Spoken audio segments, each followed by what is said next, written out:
주님을 향한 노래 중심 잃은 예배 내려놓고 이제 나 돌아와 주님만 예배해요. 우리가 지금 어려운 일을 겪고 있지만 어려운 일이 반드시 나쁜 것만은 아닙니다. 우리의 진짜 문제는 어려움이 있어서 생기는 것 같지만 사실은 어려움이 없어서 생기는 것입니다. 실제로 어려움이 지속적으로 없는 상태가 우리 영혼을 병들게 했고 한국 교회를 병들게 했습니다. 며칠 전 기도하다가 이 부분에 대해서 깊이 생각을 해보았습니다. 그런데 정말 지속적으로 어려움과 부족함이 없는 것이 우리 영혼을 병들게 하는 주요한 원인이 된다는 사실을 깊이 깨닫게 되었습니다. 지금 한국 교회에 생겨나고 있는 많은 문제들의 시작은 우리나라가 어려움과 부족함이 없이 잘 살게 되면서부터입니다. 역사를 보면 어려움과 고난이 있었던 때는 언제나 교회가 살아났습니다. 그런데 어려움이 없는 상태는 사실은 굉장히 위험한 상태라고 봐야 됩니다. 시간 잠깐 여러분 인생을 돌아보면서 어려움이 계속 없을 때 우리 영혼의 상태가 어떻게 되든지에 대해서 한번 생각해 보시기를 바랍니다. 어려움이 계속 없을 때 우리 영혼의 상태가 어떻게 되던가? 고난이 없는 것은 결코 축복이 아닙니다. 부족함과 어려움이 지속적으로 없어지면서 한국 교회 안에 생겨난 병폐들이 너무 많습니다. 뜨뜻미지근해졌습니다. 온전함이 없습니다. 세상과 타협합니다. 세상을 사랑합니다. 주님을 사랑하지 않습니다. 고난을 거부합니다. 열정이 없습니다. 자기만 사랑합니다. 세속의 가치에 동화됩니다. 세상을 추구하고 쾌락을 추구합니다. 그리스도를 위해서 헌신과 희생을 하지 않습니다. 성경과 하나님을 경시합니다. 이런 병폐들의 출발이 부족함과 어려움이 없는 것이었습니다.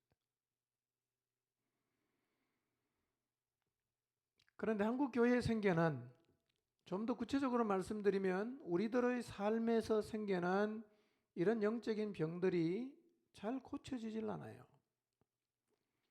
점점 병이 짙어지고 변형과 변질이 많이 일어나고 있습니다.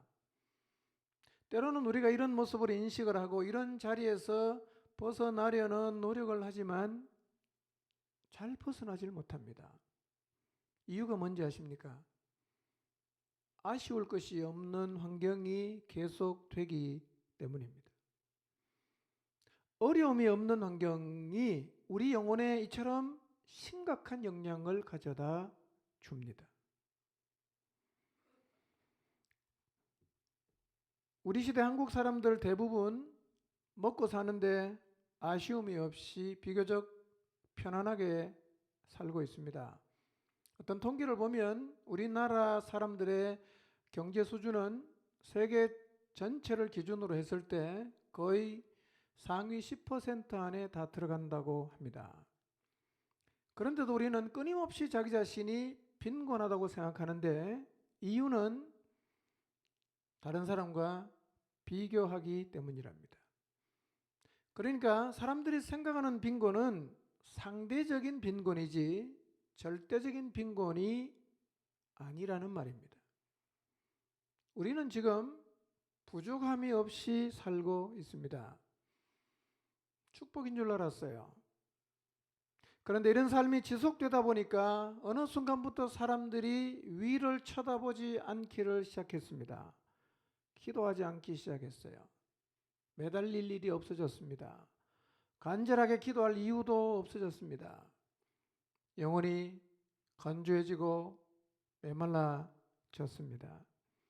그런데 문제는 이 상태가 병이라는 것조차도 깨닫지 못하고 있습니다.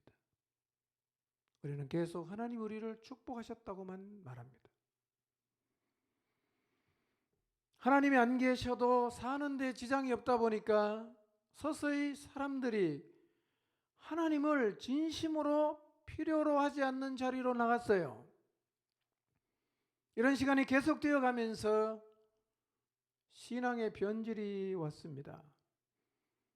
이제 신앙은 필수가 아니에요. 선택할 수 있는 액세서리가 되어버렸습니다. 교회가 많이 변질됐습니다. 힘을 잃어버렸습니다. 부족함이 없는 것이 오늘 한국 교회를 변형시켰습니다. 교회 안에 미지근한 사람이 너무 많습니다. 열정이 없는 사람이 너무 많습니다. 온전함이 없는 사람이 너무 많습니다. 그런데 이 자리를 박차고 나올 수 있는 힘이 없습니다.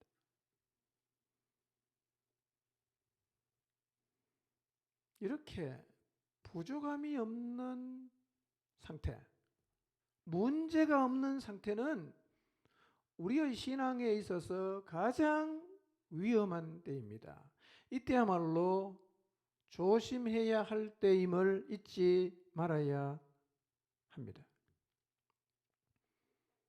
그런데 이렇게 살다가 고난이 찾아옵니다. 어려움이 찾아옵니다. 무엇인가 부족해졌어요. 내 힘으로 할 수 없는 한계 앞에 섰습니다. 우리가 어떻게 변합니까? 상투적으로 하나님을 찾던 자리에서 우리의 마음의 태도가 바뀝니다. 전심으로 간절함으로 하나님을 찾는 자리로 우리의 마음이 옮겨집니다. 그래서 사실은 고난은 복입니다. 부족한 것이 복입니다. 때로는 병든 게 복이에요. 한계 앞에 서는 것이 복이 되는 것입니다. 누구라도 이런 자리에 서면 기도하라고 말하지 않아도 스스로 나와서 기도합니다. 어려움이 없을 때 기도하라고 하면 나오긴 나오는데 졸기 일수고 시계만 쳐다보는데요. 어려움이 있을 때는요, 기도하러 스스로 나와서 졸지 않습니다. 정말 간절하게 하나님을 찾아요. 이런 관점에서 보면 전혀 예상치 못한 코로나로 인해서 우리의 삶이 어려워지고 미래가 불확실해졌지만 지금이야말로 전심으로 하나님을 찾을 수 있는 기회요. 우리 영혼이 살아날 수 있는 기회가 될 것입니다. 여러분 보십시오. 코로나19를 겪으면서 사람들이 스스로 이렇게 말하지 않습니까? 우리가 회개해야 된다고. 우리가 전심으로 하나님을 찾아야 된다고. 그러면 하나님 우리를 긍휼히 여기실 것이라고. 하나님을 바라고 전심으로 하나님의 도우심을 구하는 사람이 많아지고 있지 않습니까?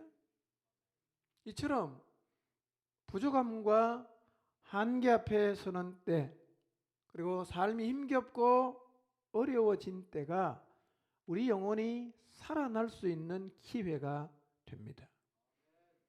지금 하나님께 나가셔서 나를 만나 달라고 구하십시오. 저는 열심히 기도했지만 하나님을 전혀 만나지 못하고 돌아올 수 있다고 생각합니다. 삶에 부족함이 없을 때 우리의 기도가 그렇게 될 수가 있어요. 여러분 기도의 자리에 나가서 하나님 나를 좀 만나 주십시오 라고 구하시기를 바랍니다. 부활하여 살아계시는 예수님, 제 눈을 좀 밝히셔서 주님을 좀 볼 수 있게 해달라고 주님 앞에 기도하시기를 바랍니다. 내 안에 살아계시는 성령님, 나를 진리의 길로 좀 이끌어 달라고 주님 앞에 구하시기를 바랍니다. 하나님 만나면 나를 볼 수 있어요. 하나님 만나면 내 영혼이 살아납니다. 영혼이 살아나면 돌아설 수 있는 힘을 얻을 수가 있습니다. 그러므로 코로나19로 어려운 지금이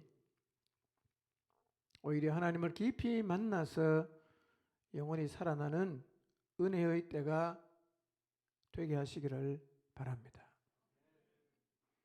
오늘 부활절입니다. 부활절은 예수님께서 이 땅에 오신 날을 기념하는 성탄절에 버금가는, 어쩌면 성탄절보다 더 큰 의미를 가지고 있는 절기라고 할 수 있습니다. 많은 성도들이 주님의 부활을 귀하게 생각하고 기뻐합니다. 먼저 이런 질문을 한번 좀 우리 자신에게 해봤으면 좋겠습니다. 우리는 왜 예수님의 부활을 이렇게 크게 생각하는 것일까요? 한번 생각해 보십시오. 예수님의 부활이 왜 이렇게 중요하죠?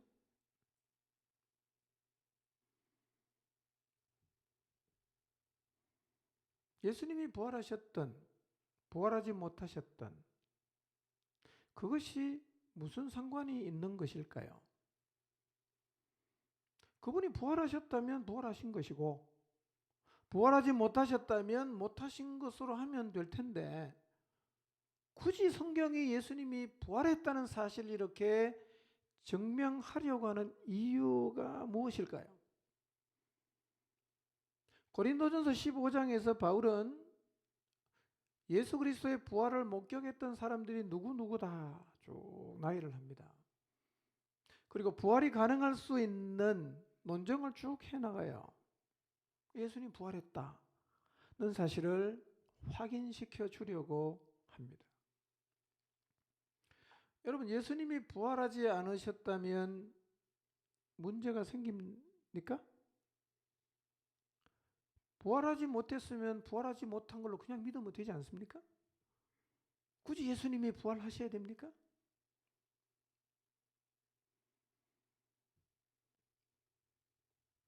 예수님이 부활하신 것은요, 너무 중요합니다. 우리의 신앙의 키가 되는 거예요. 부활해도 되고 부활 안 해도 되고, 하나님 알아서 할 일이니까 부활 안 하면 안 한 대로 믿으면 되고, 부활하셨으면 부활하신 대로 믿으면 되는 것이 아니라 예수님은 반드시 부활하셔야만 합니다. 왜 예수님이 꼭 부활하셔야 되는가? 예수님이 부활하셔야만 되는 이유가 많은데 세 가지만 간단히 말씀드리겠습니다. 예수님이 부활하셔야 되는 첫 번째 이유는 예수님이 부활하셔야 우리도 부활할 수가 있어요. 예수님이 부활을 못하셨다면 우리도 부활을 못해요. 그러니 예수님이 부활하셨는가 그렇지 않는가 하는 것은 매우 중요한 이슈입니다. 우리의 부활은 예수님의 부활과 연결이 되어 있습니다. 고린도전서 15장 20절에서 23절을 한번 읽어보겠습니다. 같이 읽습니다. 시작.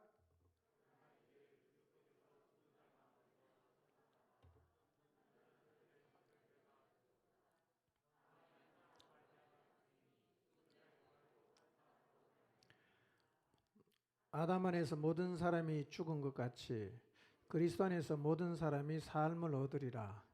그러나 각각 자기 차례대로 되리니 먼저는 첫 열매인 그리스도요, 다음에는 그가 강림하실 때에 그리스도에게 속한 자요. 그랬어요. 자, 예수님은 부활의 첫 열매가 되셨어요. 첫 열매가 열리지 않는다면 그 다음 열매도 열리지 않겠지요. 예수 그리스도는 부활의 첫 열매가 되시고 그 다음에는 누가 부활하느냐 하면 23절에 보니까 차례대로 되는데 먼저는 첫 열매인 그리스도께서 부활하십니다. 그 다음에는 누가 부활하냐? 그가 강림하실 때에 그리스도에게 속한 사람이 부활합니다. 그런데 첫 열매인 그리스도가 부활하지 않으면 그 다음에 따라오는 사람들도 부활할 수가 없게 됩니다. 그래서 예수님이 진짜 부활했냐 안 했냐, 이 부활 여부는 매우 중요한 일이 되는 거예요.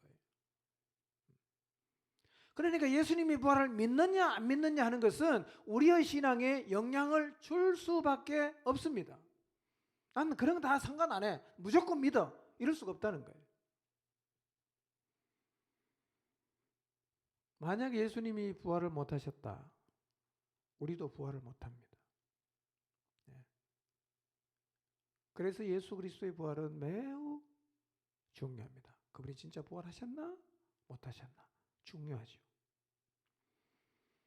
두 번째로 예수님이 부활하셨는지가 중요한 이유가 뭐냐면 예수님이 만약에 부활하지 못했다면 성경의 모든 가르침이 다 헝클어집니다. 네. 고린도전서 15장 14절에서 18절까지 보면 부활이 만약에 없다면 이런 현상이 생긴다라고 바울이 쭉 설명하고 있는데요. 예수님이 부활을 못하면 우리도 부활 못하지요. 그렇죠? 그럼 어떤 일이 벌어질까요? 신앙이 성립이 안 되는 거예요. 우리가 믿는 믿음이 성립이 안 된단 말이에요. 왜냐하면 부활이 없다고 하면 죽음으로 다 끝나는 거예요. 근데 하나님이 우리에게 주신 약속이 뭡니까? 영생이잖아. 성경이 우리에게 끊임없이 반복적으로 주는 도전과 약속이 무엇입니까? 죽음 저편이거든요. 보이지 않는 나라거든요. 이건 다 언제 들어갈 수 있어요? 부활을 통해서만 들어갈 수 있고 부활을 통해서만 잡을 수 있는 약속이에요. 근데 만약에 부활이 없어지면 주님이 우리에게 주신 약속을 논할 수가 없고 그 약속을 소망할 수도 없게 되는 거예요. 그래서 부활이 없으면 우리의 신앙의 근본이 무효가 됩니다. 흔들리게 돼 있어요. 그래서 부활이 없게 되면 우리가 전파하는 것도 다 헛것이 됩니다. 우리가 뭘 전파합니까? 천국을 전파하잖아. 하나님의 심판을 얘기하잖아. 영원한 형벌을 얘기하잖아. 영원한 생명을 얘기하잖아. 다 언제 경험할 수 있는 거예요? 부활을 통해서 갈 수 있는 약속들이란 말이에요.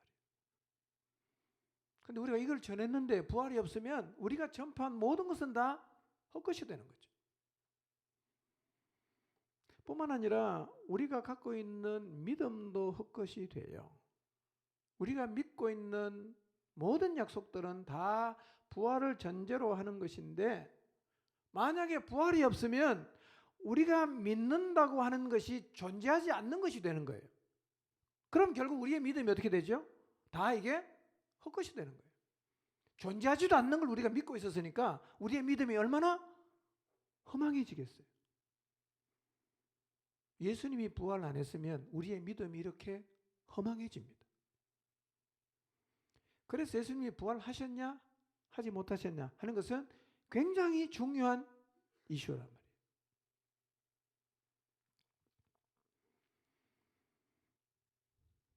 뿐만 아니라 주님이 만약에 부활을 하지 않으셨다면 우리는 하나님 앞에 거짓 증인이 되죠. 왜냐하면 하나님이 그리스도를 살리신 적이 없는데 우리가 살리셨다고 사람들에게 증언했기 때문입니다.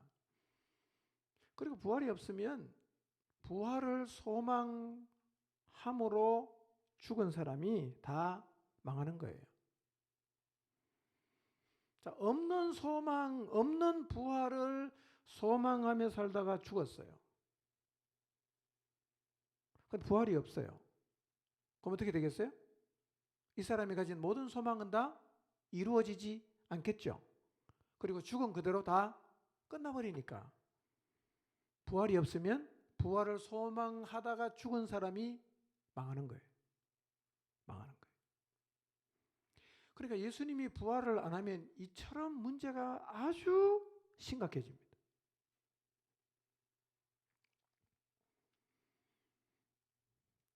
부활이 없으면 성경의 모든 가르침, 하나님의 약속은 다 거짓말이 돼요. 그래서 부활이 없으면 기독교는 존재할 수가 없습니다. 없어요. 자, 그러면 여러분 예수님이 진짜 부활하셨습니까? 이 질문 앞에는 정직하게 직면해야 되고 대답해야 됩니다. 너무너무 중요한 것이기 때문에. 예수님이 부활하셨는지가 중요한 세 번째 이유가 있어요. 만약에 예수님이 부활하지 못했다면 부활을 믿고 살아간 모든 그리스도인들은 가장 불쌍한 사람이 됩니다. 고린도전서 15장 19절 한번 읽어볼까요? 시작.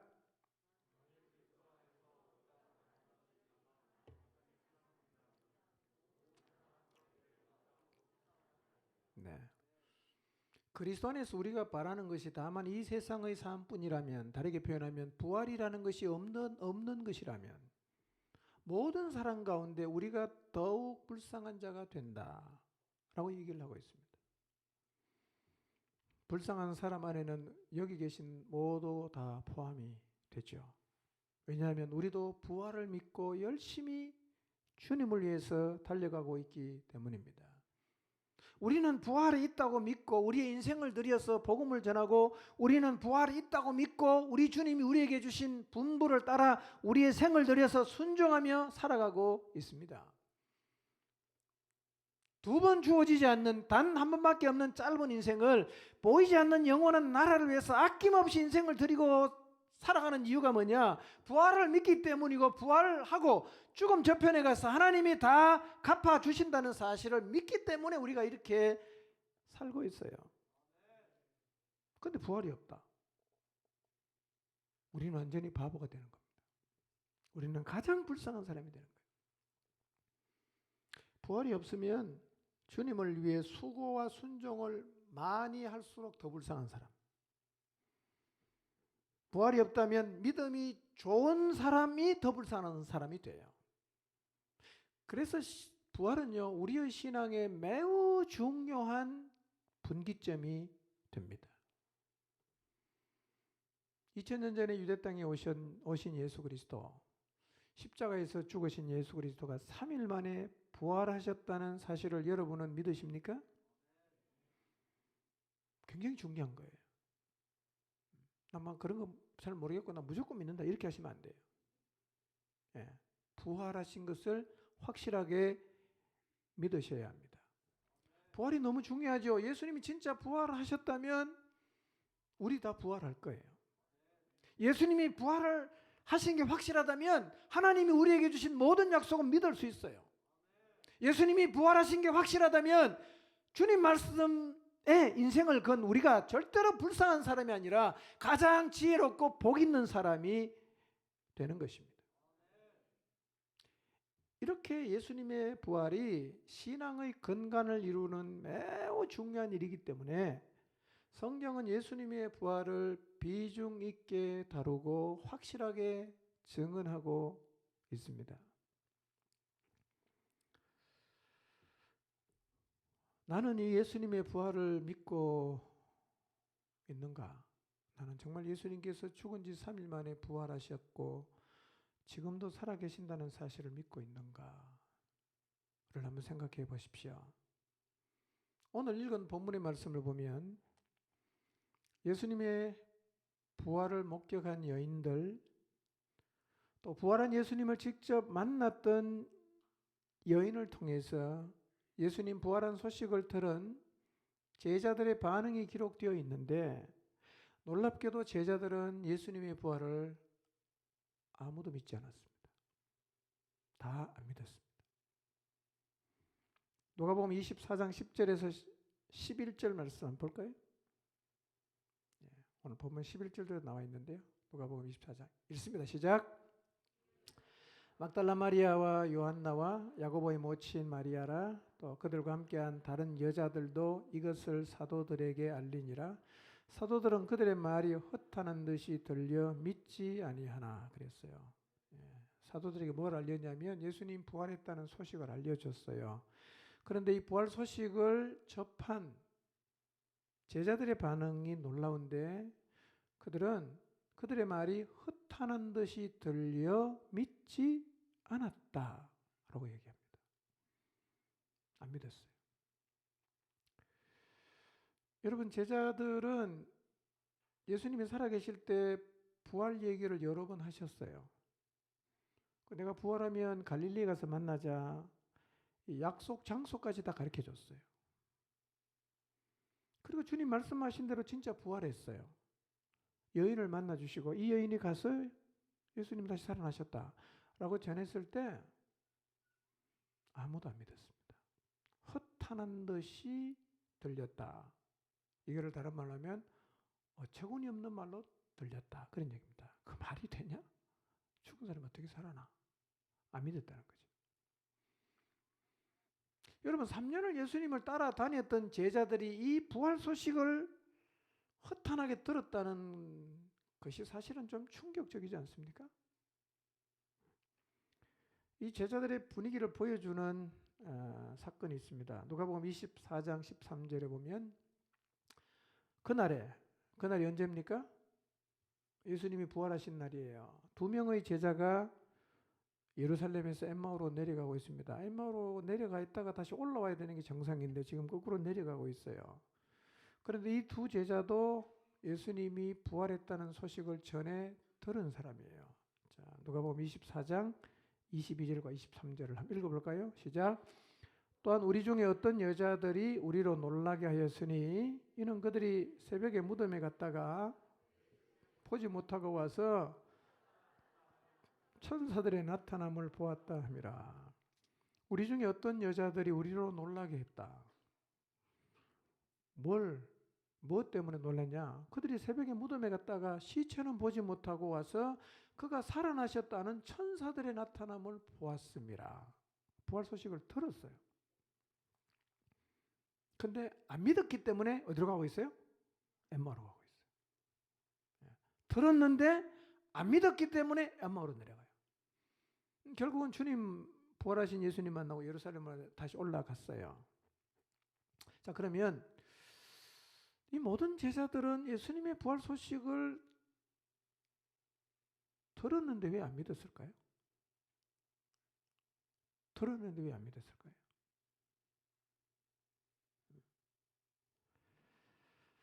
제자들이 부활 소식을 듣고도 믿지 못했던 이유가 있습니다. 그게 뭐냐면 사람들이 갖고 있는 기본적인 상식 속에 사람은 죽으면 다시 못 살아납니다. 못 살아나요. 이게 상식처럼 받아들여지고 있는 거죠. 그래서 주님의 부활을 믿기가 쉽지 않은 거예요. 여러분 예수님의 부활은요 우리가 노력해서 믿을 수 있는 건 아니에요. 성령의 은혜가 있어야 됩니다. 이건 우리는 세상에서 사람이 죽으면 다시 부활하는 것을 못 보고 지금 살고 있어요. 죽으면 다 끝이 나는 것을 계속 반복적으로 보고 있어요. 그래서 사람은 죽으면 끝난다라는 것을 우리는 마치 진리처럼 받아들이고 있어요. 근데 사실은 사람이 죽으면 다시 살아나지 못한다는 것은 사탄이 세상에 뿌려놓은 거짓말이에요. 이 세상에는 성경, 하나님의 진리와 사단이 많이 이 세상에 뿌려놓은 거짓 두 가지가 존재를 하고 있는데요. 이 두 개가 다 사람에게 영향을 주죠. 자, 우리는 이 누가복음 24장이나 또 마가복음 16장이나 그 성경 복음서 맨 뒤편에 나와 있는 주님이 부활하셨을 때 제자들의 반응을 읽으면서 드는 마음이 뭐냐면 참 안타깝다. 왜 이 주님 부활한 현장을 목격했던 사람이 얘기를 왜 안 믿을까? 뭐 그런 생각을 하죠. 근데 어쩌면 우리도 교리적으로는 믿지만 진짜 그리스도의 부활을 잘 안 믿고 있을 수 있어요.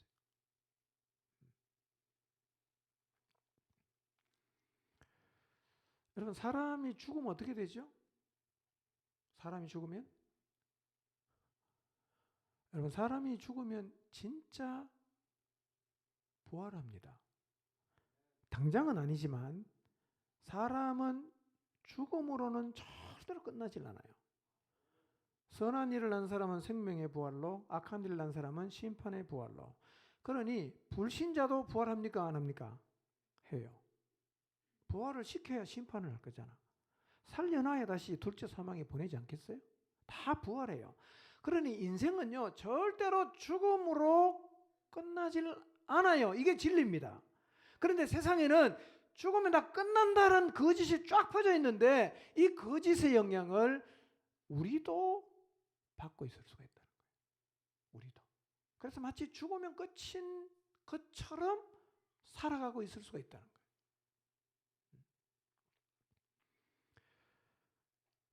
여러분 교회를 오래 다니면 다 뭐 교리적으로 부활을 다 이렇게 믿는다고 생각하지만요.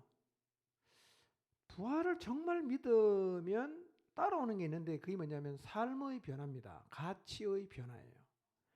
이게 따라와야 진짜 믿는 거예요. 예. 자, 그래서 부활을 정말 믿으면 우리의 삶이 어떻게 변화되는가에 대해서 오늘 좀 생각해 보려고 합니다. 여러분 부활을 믿으면 우리의 삶이 변하는데 이유는 뭐냐면 죽음으로 끝난다고 생각하는 사람하고 죽은 다음에 다시 살아난다고 생각하는 사람의 삶의 방식은 다르다는 거예요. 또 쉽게 설명드리면 오늘 밤에 내가 잠자리에 들면 인생이 끝이다. 그 생각하는 사람의 삶과 나는 잠자리에 들었다가 일어나서 내일 또 맞이한다 라고 생각하는 사람의 삶은 완전히 다를 수밖에 없어요. 그렇겠죠? 완전히 다를 수밖에 없다는 거예요. 그러니까 부활을 믿는다는 것은 오늘 밤에 가서 잠자고 내일 아침에 일어난다고 믿는 사람이고 부활을 믿지 않는 사람은 오늘 밤에 가서 잠들면 끝난다고 생각하는 사람과 같다는 거예요. 이 차이가 있어요. 그래서 부활을 정말 믿는 사람은 삶이 바뀌게 돼 있어요. 어떻게 바뀌는가? 자, 살필 텐데요. 먼저 부활을 믿지 않는 사람의 삶의 자세는 이런 거예요. 부활을 믿지 않는 사람은 첫째로 죽음에 대한 공포를 갖고 삽니다. 죽음에 대한 두려움을 갖고 살아요. 히브리서 2장 15절 말씀 읽지는 않겠습니다. 그냥 보시기 바랍니다. 모든 인간은요 평생 죽음에 대한 공포를 가지고 삽니다. 왜냐하면 죽음은 다 끝내버리기 때문에 죽는 게 두려운 거예요. 죽음은 모든 기회를 다 가져가 버립니다. 그러니까 죽으면 다 끝이 나요. 그래서 사람들은 죽는 걸 그렇게 두려워하는 거죠. 그래서 부활을 믿지 않는 모든 사람은 죽음에 대한 두려움을 갖고 있기 때문에 죽음의 두려움에 매여서 사는 겁니다. 병원에 몸이 안 좋아서 병원에 갔는데 이 병은 못 고칩니다. 불치병 진단을 받았다. 어떤 생각합니까? 이제 모든 것이 끝났구나. 그리고 죽음에 대한 공포를 갖는 거예요. 예. 비행기를 다 타보셨잖아요. 비행기를 타면 기류의 변화가 생기면 뭐 그냥 조금 흔들리기도 하지만 어떤 때는 비행기가 몇 미터 푹푹 떨어집니다. 그러면 한번 떨어지면 이제 죽었구나. 뭐 이런 생각. 예. 죽음에 대한 공포를 느끼죠. 치사율이 높은 전염병이 돌아도 왜 우리가 두려워합니까?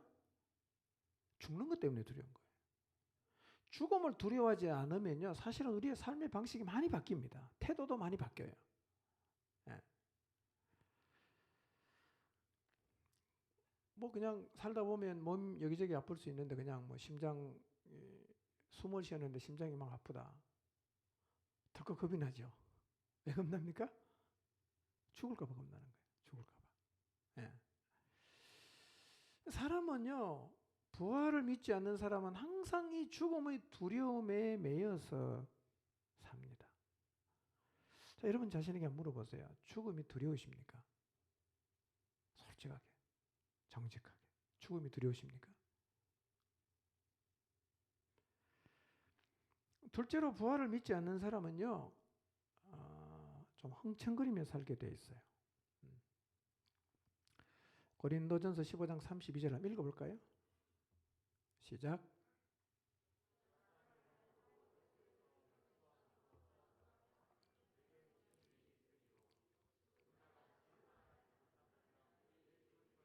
먹고 마시자 하리라. 예. 죽음으로 모든 것이 끝난다고 생각하는 사람은 세월을 아끼죠. 왜 아끼느냐면 젊음은 한번 가고 나면 안 돌아오는 거니까 젊을 때 먹고 마시고 즐겨야 되니까 세월을 아껴서 세상을 즐기려고 합니다. 죽음이 끝인 사람은 늙어가는 게 그렇게 서글퍼요. 예. 주님을 다시 만날 날이 가까운다는 기쁨을 갖는 게 아니라 늙어가는 것 때문에 너무 스트레스가 많이 될 수가 있어요. 그리고 죽음이 끝인 사람은 어차피 뭐 죽고 나면 아무것도 없어지니까 보이는 것만 추구하게 돼 있어요. 그리고 자기가 보물이라고 생각하는 것은 자기가 살고 있는 땅에다가만 다 이렇게 쌓으며 살아가는데요. 이게 이제 인생이 죽음으로 끝난다고 생각하는 사람들의 삶의 모습이에요. 죽음의 공포를 느끼고 살고, 그 다음에 보이는 세상을 즐기고 세상을 붙잡는 데 올인하면서 살아갑니다. 두 가지죠. 자, 그러면 부활을 믿는 자의 삶은 어떤가? 자, 부활을 믿는 신앙을 부활신앙이라고 제가 오늘 표현을 하겠습니다. 부활신앙을 가진 사람은 뭐가 달라지는가? 부활을 믿지 않다가 부활을 믿는 이 부활신앙을 갖게 될 때 생기는 첫 번째 변화가 뭐냐면 죽음을 두려워하지 않습니다. 그러니까 내가 정말 부활을 믿는다면 죽음을 두려워하지 않아야 됩니다. 이게 부활을 믿는단 말이에요. 근데 똑같이 죽음을 무서워하고 죽음을 두려워하고 죽음에 대한 공포를 계속 느끼면 그럼 생각해 보세요. 부활이 무슨 의미가 있어요? 부활이 무슨 의미가 있어요?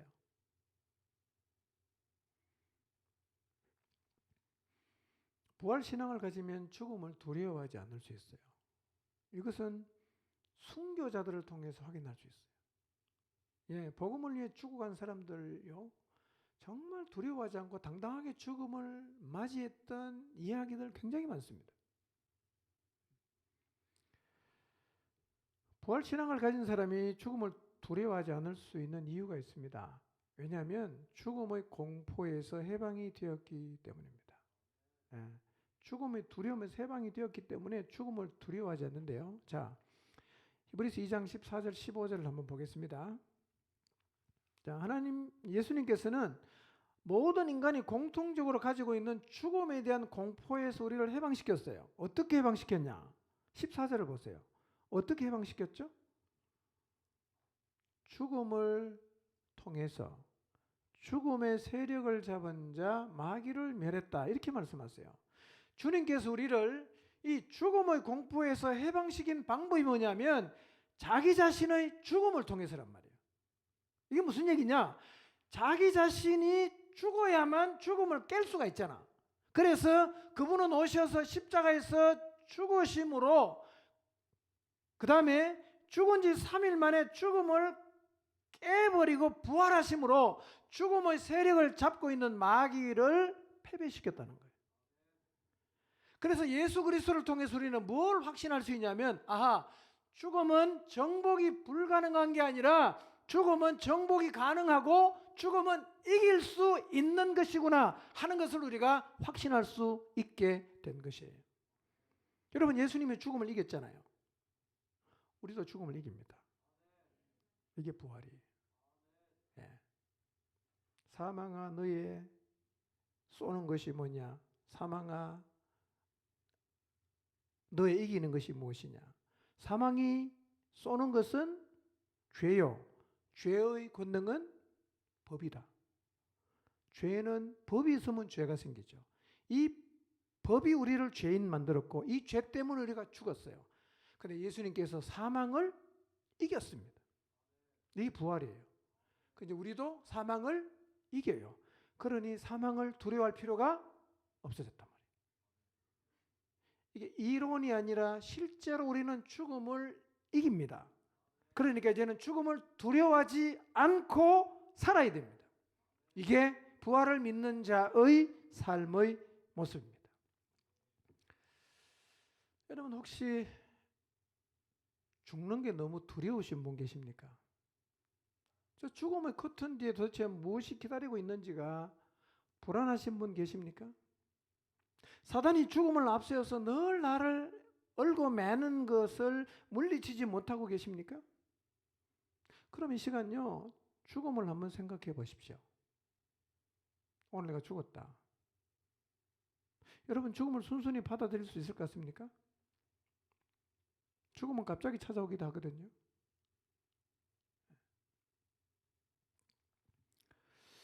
죽음이 너무 두렵고 죽음이 받아들이지 않는다면 부활이 무슨 의미인가 한번 생각해 봤어요. 부활이 뭔가? 교리입니까 이게?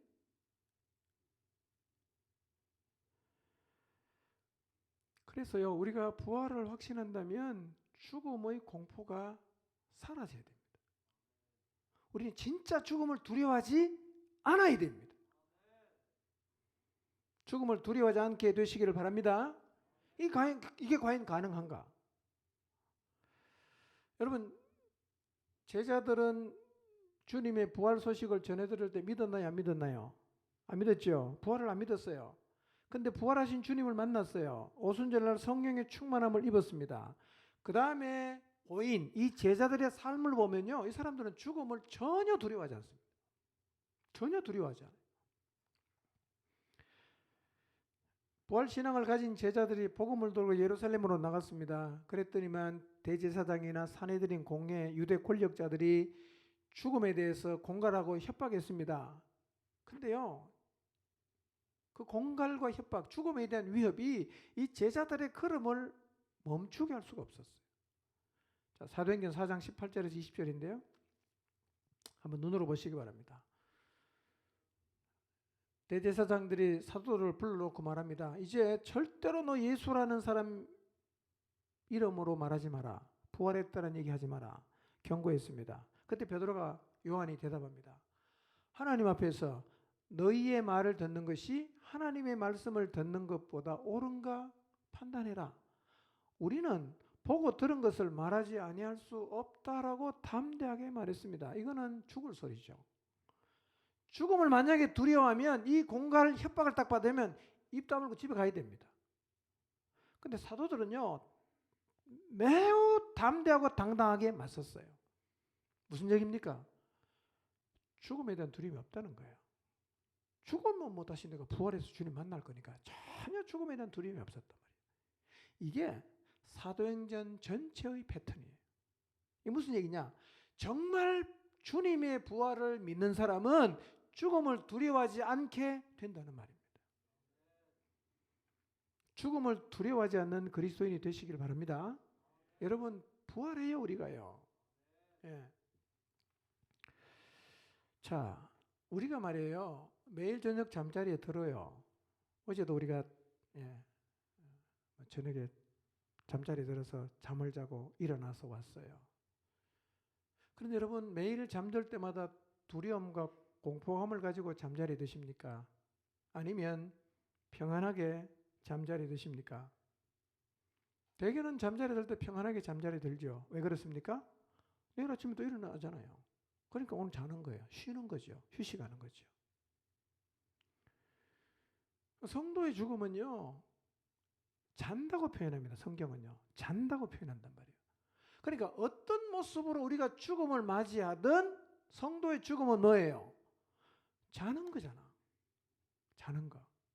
자는 거라면 반드시 어떻게 되겠어요? 깨어나죠. 그렇기 때문에 성도에게 이제 죽음은 절대로 두려운 것이거나 공포스러운 게 아니라는 거예요. 만약에 어떤 사람이 잠자리에 들 때마다 공포를 느낀다면 그거 병 아닙니까? 마찬가지로 잠자리에 드는 것이 공포스러운 일이 아닌데 성도의 죽음이 잠자는 건데도 죽음을 그렇게 공포스러워한다면 그것은 병입니다. 믿음을 지금 잃어버렸거나 흔들리고 있는 것입니다. 여러분, 예수님 부활하셨습니까? 우리는요, 부활합니다. 죽음을 두려워하지 마시기 바랍니다.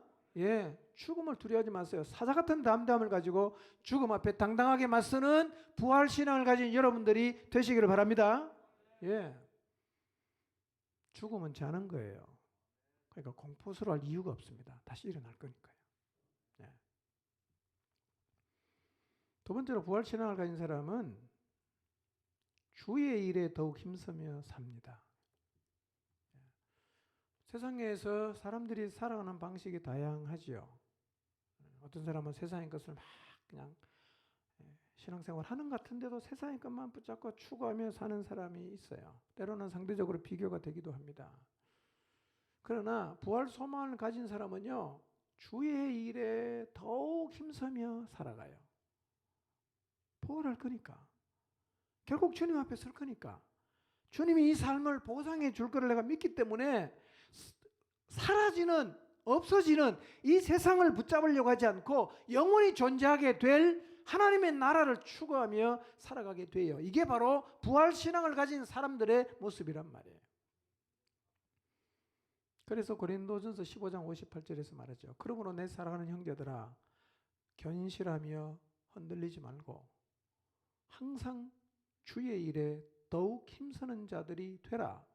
이는 너희 수고가 주 안에서 헛되지 않은 줄 알미라 그랬어요. 여러분, 주의 일을 힘쓰며 살아가시길 바랍니다. 예, 이게 지혜입니다. 이게 진짜 믿음이에요. 그런데 우리가 이 땅에 살면서 눈에도 보이지 않는 주님이 우리에게 주신 말씀을 따라 주님의 일에 힘쓰며 살아가려고 하면 두 가지가 필요해요. 하나는 뭐냐면 견실하고 흔들리지 말아야 됩니다. 무엇에요? 부활신앙에 대해. 여러분, 당시 고린도 교회 안에도요, 부활이 없다고 말하는 사람이 있었어요. 그래서 부활신앙으로 가는 사람들의 믿음을 흔들어 놓는 거짓 교사들이 있었는데요. 사실은 오늘날에도 이 부활신앙을 흔드는 사람이 교회 안팎에 많지요. 견고하고 흔들리지 말아라고 말하는 걸 보면 뭐가 있다는 거죠? 견고하지 못해서 흔들리는 일이 있었다는 거죠. 여러분이 부활한다는 사실에 흔들리지 마시기를 바랍니다. 여기에 흔들리지 않아야 항상 주의 일에 힘쓰며 살 수가 있어요. 어느 순간 여기에 흔들리기 시작하면 나도 좀 땅에 뭔가 쌓아야 되고 나도 내 미래를 좀 준비해야 되는데 너무 내가 주님만에 사는 게 아닌가라는 생각이 밀고 들어올 수 있는데요. 그래서 성경이 말하는 거예요. 내 사랑하는 형제들아, 건실하며 흔들리지 말아라. 어디에? 부활한다는 사실에. 부활신앙에 흔들리지 말라는 거예요. 여러분, 예수님이 부활하셨고 여러분도 부활한다는 사실에 흔들리지 마시기를 바랍니다. 여러분, 세상에는 다 부활을 안 믿어요. 그래서 우리 사는 걸 보면 그 사람들은 이해를 못해요. 그래서 비웃지요.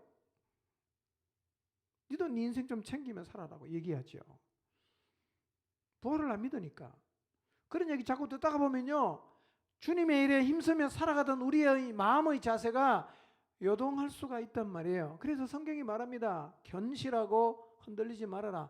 부활한다는 사실은 흔들리지 않는 사실이니까 믿음으로 견고하게 이 사실을 붙잡아야 된다고 말합니다. 두 번째로 주님의 일에 더욱 힘쓰며 살아가려고 하면 주님 안에서 한 우리의 수고가 헛되지 않는다는 사실을 알아야 됩니다. 확신해야 됩니다. 여러분, 여기서 헛되다는 말은 수증기처럼 사라지는 것을 말해요.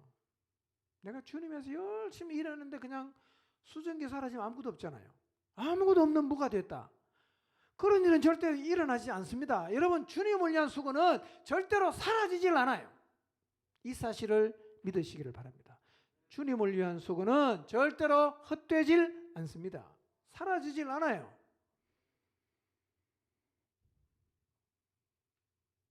교회당 청소하러 꼬박꼬박 나온 수고 헛되지 않습니다. 제가 보니까 청소하러 나온 사람 가끔씩 제가 보니까요, 정말 소수가 나와요. 한 7, 8 목장에 어떨 때는 3명밖에 안 나옵니다. 나오는 사람만 계속 나와. 이런 생각이 들 수 있죠. 나가는 내만 손해구나. 근데요, 주님을 위한 수고는 절대로 헛되질 않습니다. 기억하십시오. 아무도 안 해도 나는 그 일을 할 수 있는 이유가 나는 네 수고가 헛되지 않는다는 사실을 믿기 때문이죠. 예. 하나님 앞에 한 약속 꼬박꼬박 지킨 거 헛되지 않습니다. 주님 말씀에 올곧게 다른 사람이 하든 말든 나는 주님의 약속을 지킨다. 그래서 순종하며 살아간 삶 절대로 헛되지 않습니다. 때로는 순종을 적당하게 하고 헌신도 적당하게 하는 사람이 이기겠다는 생각이 들 수도 있지만요. 여러분 절대로 그렇지 않아요. 헛되지 않으니까요. 헛되지 않으니까요. 그래 누가 하나 안 하나 그게 중요하지 않습니다. 그냥 하나님 앞에서 하나님이 주신 말씀을 따라 주신 감동을 따라 그냥 내가 열심히 하면 돼요. 그렇게 하려면 뭐가 필요하다고요? 헛되지 않는다는 말이에요. 예. 주님을 위한 모든 수고는 결코 헛되지 않는다는 사실을 믿으시기를 바랍니다. 그래서요, 순종하는 사람이 손해가 아닙니다, 여러분. 순종하지 않는 사람이 손해입니다. 아멘입니까? 때로는요, 순종하는 사람이 손해 같아. 안 해도 되는데 괜히 내만 순종하니까 나 혼자만 손해본 것 같아. 시간 손해보고 돈 손해보고 에너지 손해보고 나만 손해보는 것처럼 생각이 될 수 있지만 여러분 기억하십시오. 주님을 위한 수고는 절대로 헛되질 않습니다. 순종 안 하는 사람이 손해입니다. 왜냐하면 부활이 있거든요. 부활이 있거든요. 이제 이 두 가지 사실을 기억하면서 여러분의 남은 인생을 주의 일에 더욱 힘쓰며 살아가시기를 바랍니다. 주님이 시키신 일, 주님이 기뻐하시는 일을 더욱 힘써 행하면서 살아가시기를 바랍니다. 구체적으로 날마다 하나님의 나라와 의를 구하십시오. 여러분의 삶을 하나님이 다스려 주시고 통치해 주시기를 구하십시오. 하나님은 우리가 이렇게 살기를 원하십니다. 그리스도인은 원래 다 이렇게 살아야 되는 자들이에요. 또 하나 잊지 말아야 될 것, 복음 전파하며 사십시오. 잃어버린 영혼 구원하는 것, 하나님이 가장 바라고 원하시는 소원이요 우리에게 주신 가장 소중한 명령입니다. 잊지 마시길 바랍니다. 복음 전파하며 사십시오. 잃어버린 영혼 구원하는 일을 하며 사십시오. 그리고 주님의 몸인 교회를 세우는 일에 헌신하며 사십시오. 보이지 않는 나라를 추구하며 사십시오. 이게 진짜 지혜입니다. 그리고 이것이 부활신앙을 가진 사람들의 삶의 모습입니다. 부활을 정말 믿으십니까? 이제 삶으로 대답해야 됩니다. 부활을 믿는다고 하면서 죽음을 두려워하고 부활을 믿는다고 하면서도 눈에 보이는 세상 것만 추구한다면 여러분은 말은 믿는다고 하지만 여러분의 삶은 안 믿는다고 지금 얘기하는 거예요. 부활을 정말 믿는다면 삶으로 말하십시오.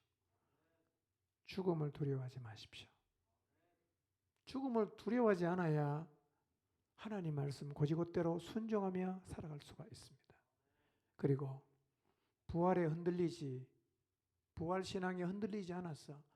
그리고 주님을 위한 수고가 결코 헛되지 않는다는 사실을 기억해서 여러분의 남은 인생 주님을 위한 일에 더 힘쓰는 부활신앙을 가진 자로 살아가시기를 주님의 이름으로 축원합니다.